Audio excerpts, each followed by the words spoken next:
እንደምን ከረማችሁ ውድ የሆርን ኮንቨርሴሽን ተከታዮች ዛሬ የ2.5 ቢሊዮን ዶላር የመዳበሪያ ዝርፊያ በሚል ርዕስ አጭር መልእክት ለማስተላለፍ ቀርብ ያለው እኔ ምልኬሳ ሚደጋ ነኝ እስከ መጨረሻ ተከታተሉኝ ግብዣዬ ነው እንግዲህ ሰሞኑን ምን ሰማው በጣም አስደንጋጭ የሆኑ ዜናዎች አሉ በተለይ የመዳበሪያ ኢትዮጵያ እንግዲህ በግብርና የምትተዳደር ሀገር ነች የመዳበሪያ ተጠቃሚ ነች ነገር ግን በጅቡቲ ወደብ ላይ ድንጋይ ሆኖ የቀረው በጣም የሚያሳዝን የመዳበሪያ ክምችት አይተናል ሰምተናል እሱ ላይ ነው እንግዲህ አንዳንድ ነጥቦችን ለማስተላለፍ የቀረብኩት በጅቡቲ ወደብ ከቻይና ተገዝቶ የቀረበው በተለይ የዩሪያ መዳበሪያ በጣም የሚያሳዝን ወደ 153 ሺህ የሚሆን ሜትሪክ ቶን ማለት ነው ይሄ ሜትሪክ ቶን 153 ሺህ ሜትሪክ ቶን ወደ ኩንታል ሲቀየር ወደ 153 ሚሊዮን ኩንታል የሚሆን መዳበሪያ ወደ ድንጋይ ተቀይሮ ተገኝቷል ጅቡቲ ወደብ ላይ እንግዲህ ይሄ የሚያሳዝን ነው አንዳንድ ዛይሪያ ላይ ሙያተኛ የሆኑ ሰዎች እንደሚሉት ከ2.5 ቢሊዮን ዶላር በላይ በዚህ የተገዛ መዳበሪያ እንደሆነ ከዛ በላይ ነው የፈጀበት እንግዲህ በዚህ ሰዓት ይሄ ነገር በ2.5 ቢሊዮን ተገዝቶ በዶላር ነው በኢትዮጵያ ብር አይደለም ተገዝቶ ለኢትዮጵያ አርሶ አደሮች የሚከፋፈል የሚሸጥ አንዳንዴ ደግሞ በግድ ነው ባይዘው የሚሸጡት አርሶ አደሩ ካልገዛ ይታሰራል እና ይሄንን በደንብ ነው ያውቃለሁ በመንግስት ውስጥ በነበርኩበት ጊዜ ይሄንን መዳበሪያ እንደ አይነት መዳበሪያ ሲያመጡ ለአርሶ አደሩ ሲያከፋፍሉ በግድ ነው አርሶ አደሩ የግድ መቀበል አለበት መግዛት አለበት እና መዳበሪያው ምን እንደሆነ የማይታወቅ እንደዚህ ለስንት ዘመናት ይሄንን ነው እንግዲህ ዛሬ ላይ በአደባባይ በይፋ የወጣው በአደባባይ ያየነው ነገር በጣም አስደንጋጭ የኢትዮጵያ አርሶ አደሮች ድንጋይን ሲገዙ ነበር ማለት ነው እና አሁን በምስጥር ተይዞ የቆየው አሁን ለምን ሁሉም ሰው ትግል ውስጥ ገብቷል ተጋለጠው የመጀመሪያ ጊዜ ይሄንን የመዳበሪያ ዝርፊያውን ያጋለጠው ጃዋር መሐመድ ነው ከዛ በኋላ ብዙ ሰዎች የዘገቡ ነው እና ምንድነው ይሄ ነገር የምለውን በደንብ ማውራት ያስፈልጋል ስለዚህ እኔ ትንሽ ስለ መዳበሪያው ሁኔታውን ካወራ በኋላ ተጠያቂነት ይኖራል ወይ ተጠያቂነት ይመጣል ወይ የምለውን ጥያቄ መገምገም ያስፈልጋል ከዛ ቀጥሎ ደግሞ እንደው የኢትዮጵያ አርሶ አደር ህይወት ምንድነው የሚሆነው የምለውን መጨረሻ ላይ መደምደሚያ ነገር አደርጋለሁ እንግዲህ ይሄ መዳበሪያ በብዛት በመንግስት ነው የሚገዛው ማን ነው የሚገዛው የምለውን ጥያቄ አንድ የኢትዮጵያ የግብርና ስራዎች ኮርፖሬሽን የሚባል ተቋም አለ የኢትዮጵያ የግብርና ስራዎች ኮርፖሬሽን ተቋም እሱ ነው ይሄ የንግድ ድርጅት ነው የመንግስት የንግድ ድርጅት ነው ግዢዎችን ያካሂዳል። በተለይ የግብርና ዘርፍ አካባቢ የሚገዙ ከውጭ ሀገርም ከሀገር ውስጥም ግዢዎችን ይፈጽማል። ከዛ ትርፍ ያገኛል። ያ ትርፍ ደግሞ የመንግስት ነው። በቀጥታ ለመንግስት ገቢ የሚሆን ድሮ የልማት ድርጅት ተብሎ ተበታትኖ የነበረው አሁን ሰብሰብ አድርጎ አንድ ቦታ ለምሳሌ ማዳበሪያን ይገዛል፣ የግብርና ግብአቶችን ትራክተርን ይገዛል፣ ኮምባይነሮችን ይገዛል።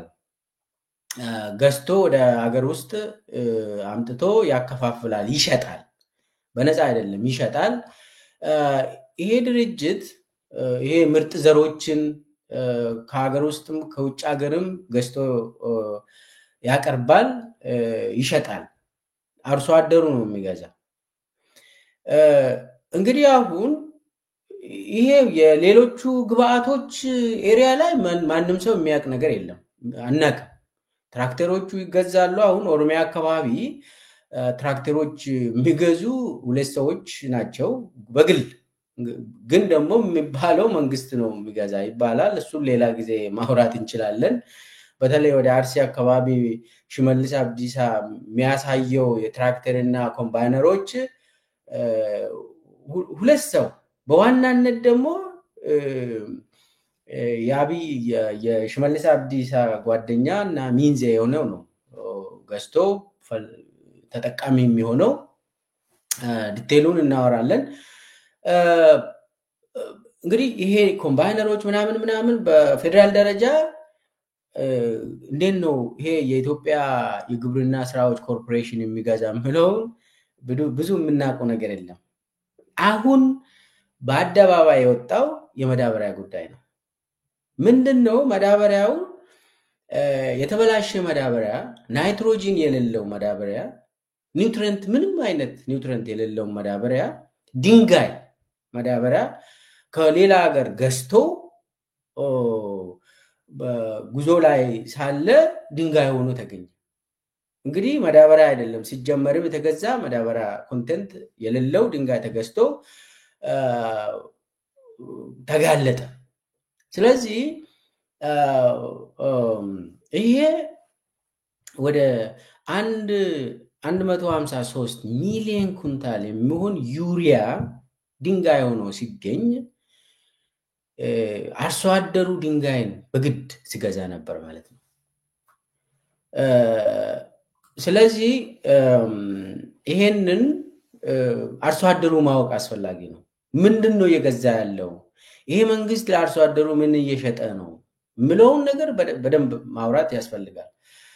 አሁን ሰሞኑን እንግዲህ ተጠያቂነት ይመጣል ምናምን ምል የሆነ ወሬ አብይ የሚያሰራጨው ወሬ አለ።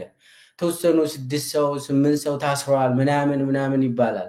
ማን ነው የታሰረው? አዎ ታስረዋል። ግን የታሰረው ግን ምንድነው? ታችኛው እርከን ላይ ያለው አብዛኛው ደግሞ ምንም የማያውቅ ሰው።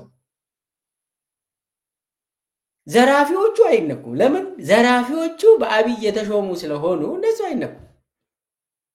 ተጠያቂነት ይመጣል ወይ ብዬ የጠየቅኩት እኔ ተጠያቂነት በአብይ ዘመን ይመጣል የምለው ህልም ነው። ምንድነው? ዘራፊዎቹ ከአንድ መስሪያ ቤት ወደ ሌላ መስሪያ ቤት ሊሸጋገሩ ሊለወጡ ይችላሉ፣ ሊሄዱ ይችላሉ። ነገር ግን ዋናው ሌባ ሆኖ የዘረፈው በቢሊየን ያዘረፈው ለፍርድ አይቀርብም። ይሄ ማለት አብይ ለፍርድ ቀርባል ወይ ብለህ ጥያቄ መጠየቅ ነው። አብይ ለፍርድ አይቀርብም። ከስልጣን ይባረራል፣ ከሀገር ይሸሻል እንጂ ልክ እንደ አሁኑ ማዳጋስካር ላይ የተከሰተው በህዝብ አመፅ ከስልጣኑ ይባረራል እንጂ የራሱን አመራር ለፍርድ ማቅረብ እሱ ዘበት ነው፣ አይሆንም። ለምን? ሲጀመርም አብይ የሚሰበስበው ሌባና በጣም ግራንድ ኮራፕሽን ውስጥ የነበሩና ይህንን ኮራፕሽን ያልሰረቀ ይባረራል። በአብይ ዘመን ያልሰረቀ ይከሰሳል፣ ይባረራል፣ ይታሰራል። የሰረቀ እንዳውም በቢሊየን የሰረቀ አይነካም። ለምን? ከአብይ ጋር ትስስር ያለው ቡድን ስለሚሆን። ከአብይ ጋር ትስስር ከሌለማ ምንም አትነካም። እና ይሄ ከባድ ወንጀል እንግዲህ በቢሊየን ይሄ ገንዘብ ይሄ አርሶ አደር የአንድ ጊዜ ብቻ አይደለም። ይሄ እንግዲህ አሁን በአደባባይ የወጣው አሁን ስለሆነ ነው አሁን የምናወራው። ስለዚህ ባለፉት 7 ዓመታት ምንድነው ሲካሄድ የነበረው? አንዳንድ ጊዜ አሁን አርሶ አደሩ መዳበሪያውንም ተጠቅሜ ምንም ነገር አይበቅልም ይላል አርሶ አደሩ። ጠይቁት አርሶ አደሩ ምንድነው ሲባል አንዳንዴ ይሄ መዳበሪያው እኮ ምንም አይደለም፣ ምንም አይጠቅምም እኮ ዝም ብሎ ነው። አርሶ አደሩ ቆይቷል ይሄንን ማውራት ከጀመረ፣ አቤቱታ ማቅረብ ከጀመረ። በተለይ ምን አይነት መዳበሪያ ነው? መዳበሪያው እኮ ምንም አይጠቅምም፣ ስለዚህ ለምንድን ነው የምገዛው? አልገዛም ያለው አርሶ አደር፣ የታሰረ አርሶ አደር እኔ ምዕራብ ሸዋ ላይ ያውቀዋል። በነዳባ ደበሌ በግብርና ሚኒስትር ኦሮሚያ ግብርና ቢሮ ኃላፊ በነበረበት ጊዜ መዳበሪያን እንቀበልም ያሉ አርሶ አደሮች ታስሯል። ለምንድን ነው የማትቀበሉ? ምንም ጥቅም የለም፣ መዳበሪያው ምንም አይፈይድም ብሎ አቤቱታ ያቀረቡ አርሶ አደሮች ታስሯል።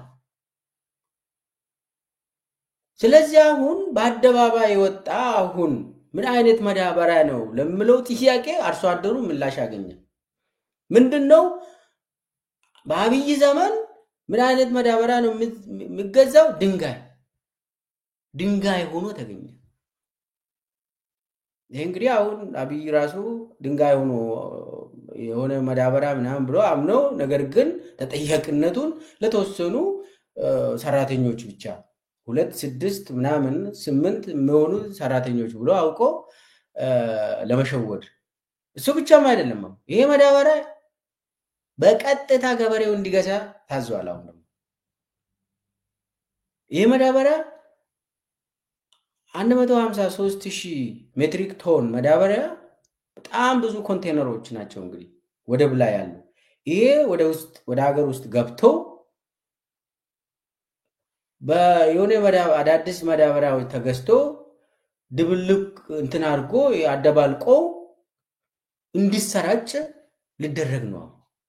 አሁን የመዳበሪያ ቡድን ተብሎ የተቋቋመው ጅቡቲ ላይ ሄዶ ያጠና፣ ከዛ በኋላ ደግሞ ሬኮሜንዴሽን ያቀረበው በጣም ከባድ ነው። ይህን መዳበሪያ መጣል ማለት ይሄ ዶላር ከአንድ 2.5 ቢሊዮን ዶላር በላይ የሚሆን የኢትዮጵያ ገንዘብ መጣል ስለሆነ ይህንን አንችልም። ስለዚህ ገበሬው ይግዛና እንደው እንትኑ ክሳራውን ገበሬው ይክፈል የሚል። ገበሬው ምንድነው? ለምንድነው ገበሬው የሚቀጣ? ለምንድነው ገበሬው ድንጋይን የሚገዛ? ይሄ ነው እንግዲህ እንዲህ አይነት ነገር እየፈጸሙ ነው ያለው። እና ይሄ መዳበሪያ የገበሬውን ህይወት ለውጧል። በጣም በአስከፊ ሁኔታ ነው የለወጠው። አስከፊ፣ በጣም አደገኛ የሆነ ውሳኔ ነው። ገበሬው አርሶ አደሩ ድንጋይ ገዝቶ ለድንጋይ ከፍሎ ምርት ሳያገኝ እየተበዘበዘ ነው። ይሄ ነው በአደባባይ የወጣ። ስለዚህ ምንድነው አሁን እነ አብይ ያደረጉት? ከዚህ ለመሸሽ ይሄንን ለመደበቅ ምንድነው ያደረጉ ያሉት የሚለውን አንደኛ ምንድነው ያደረጉት? የአብይ እርምጃ አሁን ምንድነው የሆነው? ወደሱ ሳልመጣ በፊት ይሄ የኢትዮጵያ የግብርና ስራዎች ኮርፖሬሽን ተጠሪነቱ ለማን ነው? ማን ነው የሚያስተዳድረው የሚለውን ትንሽ ማውራት ያስፈልጋል። አንደኛ ይሄ እንግዲህ የኢትዮጵያ የግብርና ስራዎች ኮርፖሬሽን የመንግስት የንግድ እንትን ነው። የመንግስት የኢንቨስትመንት ቅርንጫፍ ነው። አንዱ ቅርንጫፍ ነው። መንግስት ገንዘብን የሚሰበስብ ንግድ የሚያካሂድበት መስሪያ ቤት ነው። አንዱ ብዙ መስሪያ ቤቶች አሉ የመንግስት ንግድ የሚሰሩ መዓት ናቸው። እነኚህ የመንግስት ኢንቨስትመንት ስራዎች አንድ ላይ ተሰብስበው የኢትዮጵያ ኢንቨስትመንት ሆልዲንግ የሚባል ተቋም አለ። የኢትዮጵያ ኢንቨስትመንት ሆልዲንግ ወደ ከ40 በላይ የሚሆኑ የልማት ድርጅቶችን ያቀፈ የመንግስት የኢንቨስትመንት ጡንቻ ሆኖ እያገለገለ ነው። የገቢ ጡንቻ ሆኖ እያገለገለ ግልጽ አይደለም አሰራሩ። ለኢትዮጵያ ሕዝብ ግልጽ በሆነ መንገድ አይነገርም። በጣም ከ40 በላይ የሚሆኑ ንግድ ስራ ላይ ኢንቨስትመንት ስራ ላይ የሚሳተፉ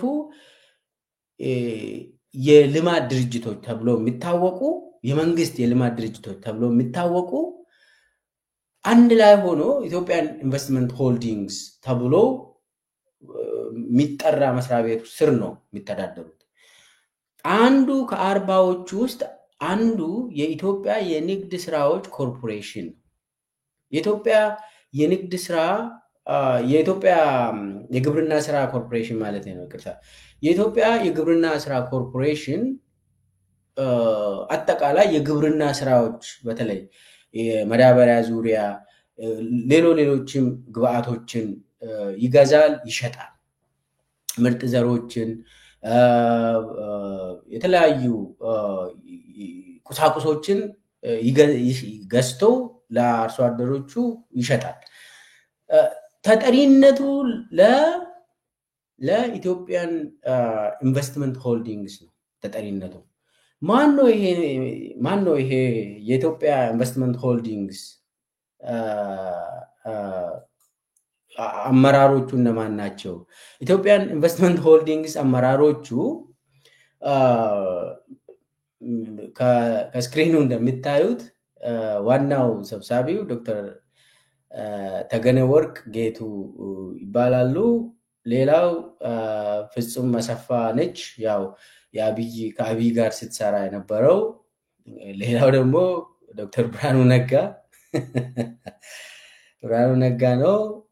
ሌላ ዘለቀ ነው።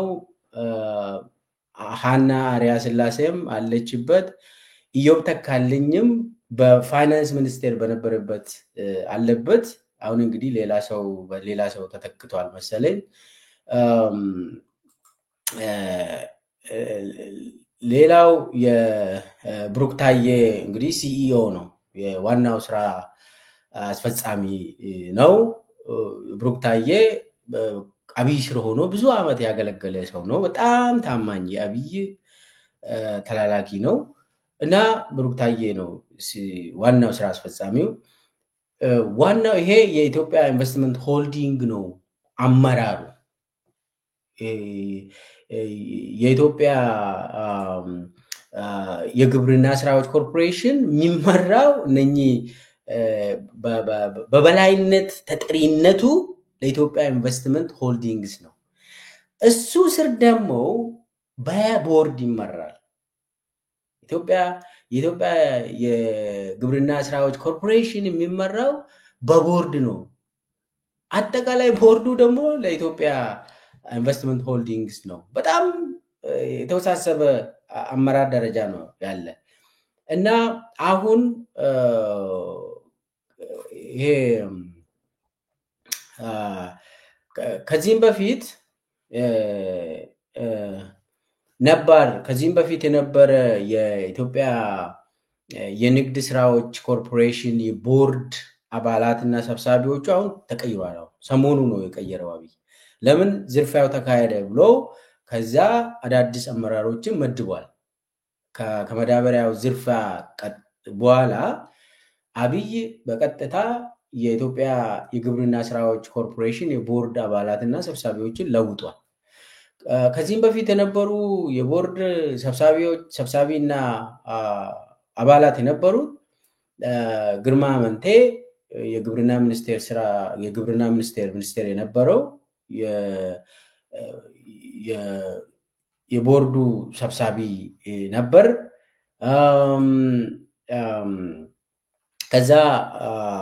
ከዛ ቀጥሎ ደግሞ ዓለምፀሐይ ጳውሎስ የጠቅላይ ሚኒስቴር ጽሕፈት ቤት ኃላፊና የካቢኔ ጉዳዮች ሚኒስቴር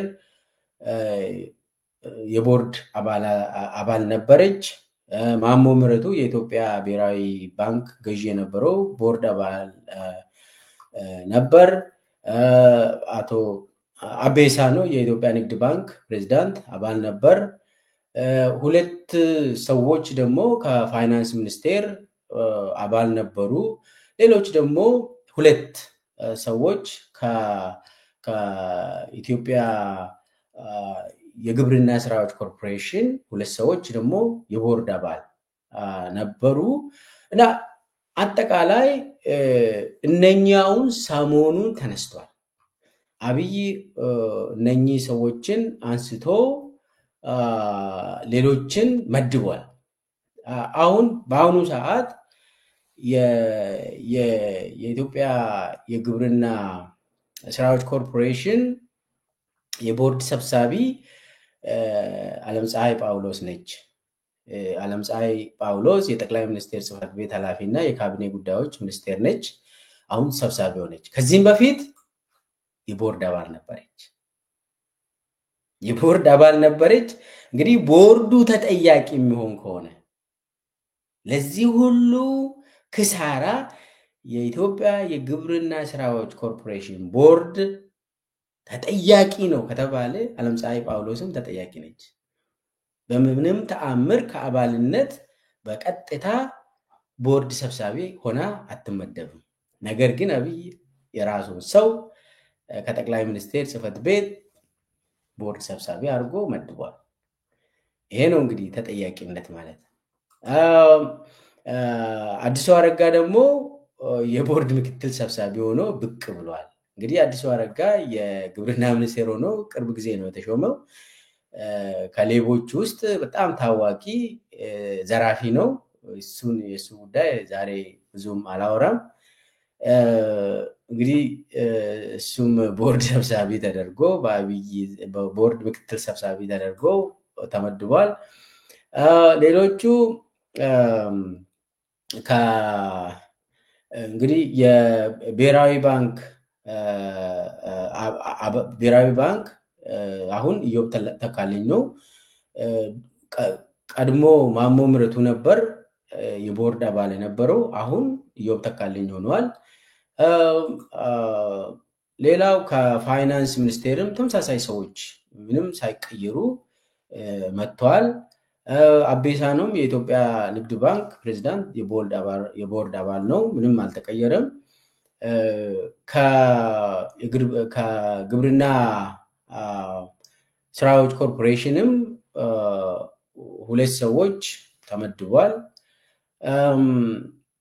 አዲስ የተመደበው ታከለ ኡማ አሁን ቦርድ ውስጥ ገብቷል። ከዚህም በፊት የኢትዮ ጅቡቲ የምድር ባቡር ትራንስፖርት የቦርድ አባል አልነበረም። አሁን አዲሱ የቦርድ አባል ሆኗል። አሁን ሌላው ደግሞ የኢትዮጵያ ኢንቨስትመንት ሆልዲንግ ቅድም ያወራሁት ዋና በአብይ ዘመን ሁሉንም የልማት ድርጅቶችን ሰብሰብ አድርጎ የሚይዝ ድርጅት አሁን ቦርድ አባል ሆኖ ብቅ ብሏል። ስለዚህ ተጠያቂነት ምኑ ጋ ነው የመጣ? በተለይ ደግሞ ለምሳሌ እነ ዓለምፀሐይ ጳውሎስ ከዚህም በፊትም የቦርድ አባል የነበረችው አሁን ደግሞ የቦርድ ሰብሳቢ የሆነችው ከጠቅላይ ሚኒስቴር ጽሕፈት ቤት ነው እንግዲህ እና ማን ነው ተጠያቂ የሆነው? የቦርድ ከዚህም በፊት የቦርድ ሰብሳቢ የሆነው ግርማ አመንቴ እንግዲህ ከስልጣን ከግብርና ሚኒስቴር ስለተነሳ ከቦርድም መነሳቱ አይቀርም። እሱ የታወቀ ጉዳይ ነው። ስለዚህ አሁን ተጠያቂ የሆነው ማን ነው? ማንም ተጠያቂነት አይመጣም። እንግዲህ ተጠያቂነት አይመጣም። አሁን የኢትዮጵያ የግብርና ስራዎች ኮርፖሬሽን የቦርድ አመራሩ ከዚህ ውስጥ እኔ ማን ነው አዲስ? ምንም አዲስ ነገር የለም። ምናልባት አዲሱ አረጋ ነው አዲስ ማለት እንደ አዲስ የመጣ እሱም አዲስ አይደለም። ስለዚህ ምንም ተጠያቂነት አይመጣም ማለት ነው። ምናልባት ይሄ የኢትዮጵያ የባህር ትራንስፖርት እና ሎጂስቲክስ ከዛም ሰዎች ተነስተዋል። ለምሳሌ በሪሶ አመሎን አንስቶ ሌላ የራሱን ተላላቂ ሰው አስቀምጠዋል አብይ። ምንም ለውጥ የሚመጣ ነገር የለም፣ አይመጣም። ስለዚህ አሁን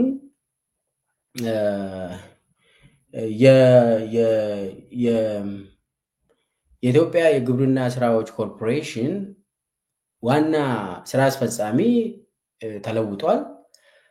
ሌላ ሰው ተመድቧል። ምንም ያው ይሄ ሹምሽር ነው የሚሆነው። አብይ ሁል ጊዜ ሹምሽር ያካሂዳል። ምንም አዲስ ነገር አይደለም።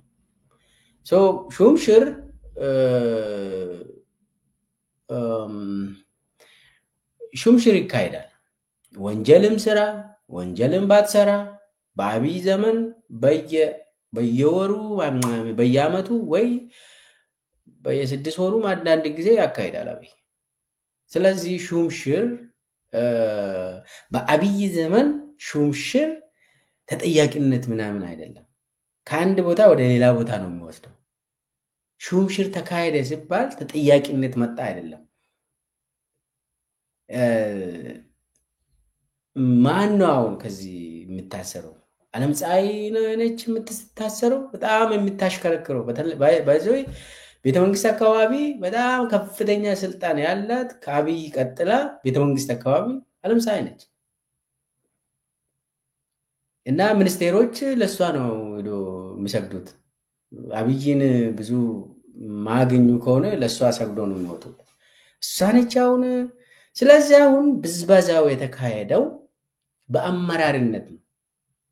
አብይ የሚካፈለው አብይ የሚያካሂደው የኢንቨስትመንት ብዝበዛ ነው። ይሄ ምንም ከአብይ የሚወርድ ነገር አይደለም። ይሄ አብይ የማያውቀው የተገዛ ድንጋይ የለም። አብይ እኔ አላቅም ይሄንን ብሎ አያወራም። ወጥቶ ኤከሌ ናቸው ይህንን ያደረጉት ብሎ አያወራም። አያሳምንም፣ ማንንም አያሳምንም። ወጥቶ ሹምሽር ማካሄድ ስልጣኑ ነው፣ ያካሂዳል። እሱ የግሉ ቋሚ ስራው ሹምሽር ማካሄድ ነው። ስለዚህ አሁን የኢትዮጵያ የግብርና ስራዎች ኮርፖሬሽን አዲስ ስራ አመራር አገኘ፣ የቦርድ አመራር አገኘ ምናምን የሚባለው ተጠያቂነት ነገር አይደለም። ስለዚህ ጥናቱ መሆን የነበረበት ይሄ ድንጋይ መግዛት ከመቼ ጀምሮ ነው የሆነው? ለኢትዮጵያ አርሶ አደሮች ድንጋይ ከመቼ ጀምሮ ነው ሲከፋፈል የጀመረው?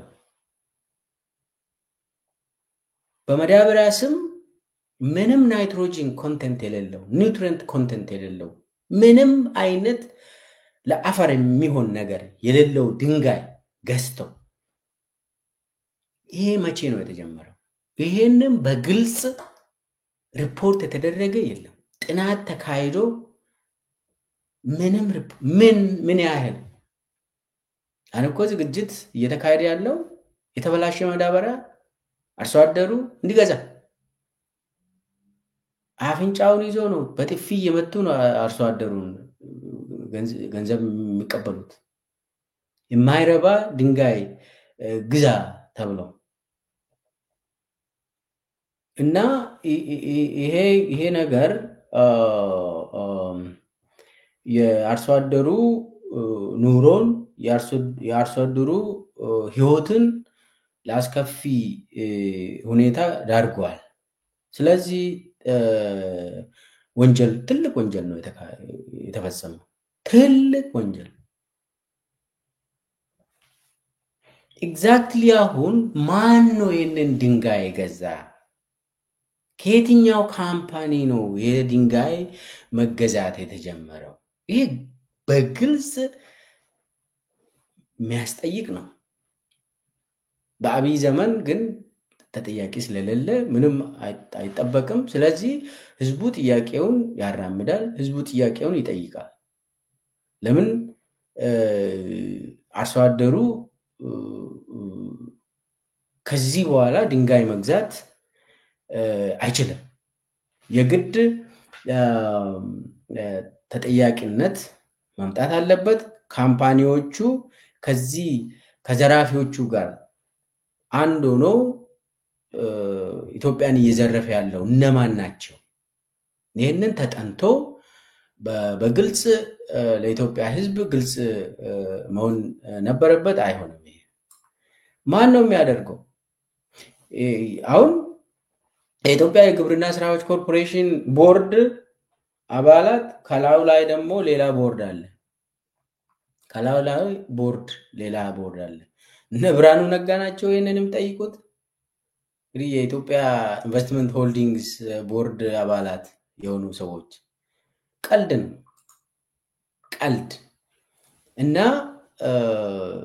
በጣም የሚያሳዝን ስለሆነ ይሄ በጣም ከባድ ወንጀል ስለሆነ ዝም ብሎ ተራ ሰራተኛን 6 ሰራተኛ 8 ሰራተኛ አሰርኩ የሚባለው ተረት ተረት ከዚህ አስከፊ ወንጀል ነፃ የሚያደርግ አይመስለኝም። ከባድ ወንጀል ስለሆነ ይሄ አርሶ አደሩን በቀጥታ የሚያነቃንቅ ጉዳይ ነው። ይሄ ወንጀል ዝም ተብሎ የሚታለፍ ጉዳይ አይደለም። ለምን? የኢትዮጵያውያን ህይወት በአርሶ አደሩ እጅ ስላለ ነው። አርሶ አደሩን በዚህ እየጎዳ እህል እንዳያመርት እያደረግክ ድሃ አርሶ አደሩን ስታደህይ የኢትዮጵያ ህዝብን ነው የምታደህየው። በጣም አደገኛ ስትራቴጂ ነው ይሄ። የቱ ጋ ነው አሁን ሙስና የሌለው? ሁሉም መስሪያ ቤት የሙስና መስሪያ ቤት ነው የሆነው በአብይ ዘመን። እና ድንጋይ ገዝቶ እንኳን ያከፋፍላል አብይ። እና ይሄ ሙስና ዘመን ሊያበቃ ይገባል። እና አሁን ሲገዙ ደግሞ በነገራችን ላይ አሁን ይህንን ግዢ ሲፈጽሙ ጨረታዎች ወጥተዋል ወይ ብለህ ብትጠይቅ የለም። በአብይ ዘመን ጨረታ የሚባልም የለም። ግልጽነት እኮ የለም። ግዢ ሲያካሄዱ በአብይ ዘመን ኮሚሽን እየወሰዱ ነው ከሆነ አካል ገዝቶ የሚያመጡት። ከጠመንጃ ጀምሮ ጠመንጃ ሲገዙ በተለይ ሰው ወደ ራሻ ሄዶ ኮሚሽን 40% 30% ወስዶ ገዝቶ ይምጣ ይባላል። ጠመንጃን እንኳን ማዳበሪያ እንደዛው በሙስና ተገዝቶ የሚመጣ ድንጋይ ነው የሚገዛ። ለምን? በግልጽ በጨረታ የሚገዛ ነገር የለም ኢትዮጵያ ውስጥ በአሁኑ ዘመን። በኢህአዴግ ዘመን እንኳን አለ እኮ በተወሰነ ደረጃ አለ። በኢህአዴግ ዘመን በተወሰነ ደረጃ አለ ጨረታ የሚባል አለ። በአብይ ዘመን ግን በስልክ ነው አብይ የሚወስነው። በስልክ እከሌ እከሌ ይህንን መሬት ውሰድ፣ እከሌ እከሌ ይህንን ይስራ፣ እከሌ እከሌ የእንትኑ እዛ አካባቢ እንጦጦ አካባቢ እከሌ ነው ብሎ በስልክ ይወስናል አብይ። ቴሌ ለእከሌ ይሸጥ፣ ቴሌ በስልክ ማዳበሪያ ከዚህ ተቋም ግዙ ብሎ ይወስናል። ጥናት ከተካሄደ በኋላ ነው እርግጠኛ ነኝ ያ የውጭ ካምፓኒ ማዳበሪያን የሚያመርት የውጭ ካምፓኒ ድንጋይን አምርቶ ለኢትዮጵያ ያስረከበ ካምፓኒ በአብይ ትዕዛዝ ነው። እኔ እወራረዳለሁ። አብይ የማያውቀው ነገር አይሰራም ኢትዮጵያ ውስጥ። በተለይ በዚህ በቢሊየን የሚንቀሳቀስ ጉዳይ የለም። እንደዛ የሚባል የለም። በቀጥታ እያልኩ እኮ ነው። በቀጥታ ኢንዲሬክትሊ ወይ በእጅ አዙር እያልኩ አይደለም። እንዲህ አይነት ትልልቅ ግዢዎች አካባቢ አብይ በቀጥታ ይሳተፋል። በእጅ አዙር የሚባል ነገር የለም እንደዚህ አይነት ትልልቅ እንትን ውስጥ እና አሁን ዝም ብሎ አይ ትንሽ ሰዎችን አንስቼ ሌላ ሰውን አስቀምጫለሁ ይሄ ነው በቃ ተጠያቂነት መጥቷል የሚባለው ነገር ውሸት ነው የሚሆነው። ዋናው አሁን ከዚህ በፊት የነበሩ የቦርዱ አባላት ወንጀል ሰርተዋል። ስለዚህ የሚታሰር ሰው ካለ ከቦርዱ አባላት ተጠሪነት እስከ ጠቅላይ ሚኒስቴር የሚሄድ ነው እና ዝም ብሎ አንድ ሰው አንስቶ አንድ ሰው ማስቀመጥ ከዚህ ነፃ የሚያደርግ አይመስለኝም። ይሄ በጣም ከባድ ወንጀል ነው። በጣም ከባድ ወንጀል። አርሶ አደሩ ጥያቄውን ይቀጥላል፣ መጠየቅ ይቀጥላል። የኢትዮጵያ ሕዝብም አንድ ላይ ሆኖ ጥያቄውን ይጠይቃል። ምንድነው የሆነው? ለምንድነው ድንጋይ የተገዛ? ማን ነው ያስገዛ? የት ነበር አብይ ብለው መጠየቅ ነው። ይሄ ካልሆነ ዓለም ፀሐይ ነች አሁን እንደዚህ ከዚህም በፊትም እዛ ነች ምናምን አሁን እሷ ነች የምታጣራ። አንድ አባባል አለ፣ ከብቶችን ሰረቀ ሌባ ይዜ ከብቶችን ፍለጋ ብትሄድ በፍጹም አታገኝም። ሌባውን ይዜ የት አሉ የተሰረቁ ከብቶች፣ የት ነው የተደበቁ ተብሎ አብሮ ሲፈልጉ ሌባው አብሮ ስላለ አይ እዛ አይደለም ብሎ ሌላ ቦታ ይወስዳል። ስለዚህ ሌባውን ይዘ ሌባው ፍትህን አይሰጥም። ስለዚህ ይሄ ከባድ ወንጀል በጣም ሰንሰለቱ እስከ አብይ ድረስ የሚሄድ ሰንሰለት ስላለ ይሄ ዝም ብሎ በተራ እንትን አይደለም። 2.5 ቢሊዮን ዶላር የት ነው የተወሰደው? የት ነው የተቀመጠው? ማን ነው የተከፋፈለው? እንግዲህ ከውጭ ሀገር ድንጋይ የሸጠ አካል ካለ እሱም ያውራ ወጥቶ እሱን ስሙን አያነሱም። ለምን ተከፋፍለዋል? በአብይ ደረጃ ስለሆነ ካምፓኒዎቹ የውጭ ሀገር ካምፓኒዎቹ ድንጋይ የሸጡ ካምፓኒዎች ስም አይነካ። ለምን? እነሱ ሐቁን ያወራሉ። ስለዚህ ኔትወርኩ በጣም ዓለም አቀፋዊ ኔትወርክ ስለሆነ ፍትህ አብይን ይዘ ፍትህ የምታገኝበት ዘመን የለም። መፍትሄው ምንድነው? የአርሶ አደሩ መፍትሄ ምንድነው? ይህንን ስርዓት መገላገል ብቻ ነው። ያ ካልሆነ እቃ ጨዋታ ነው የሚሆነው። ምንም መፍትሄ አይመጣም ከአብይ። ይሄ ከማፊያ ቡድን መፍትሄ አይገኝም። ስለዚህ በጣም የሚያሳዝን ስለሆነ ነው ይህንን ሀሳብ ለመስጠት የመጣሁት። ስላዳመጣችሁኝ አመሰግናለሁ። በሌላ ፕሮግራም እስከምንገናኝ ሰላም ሁኑ።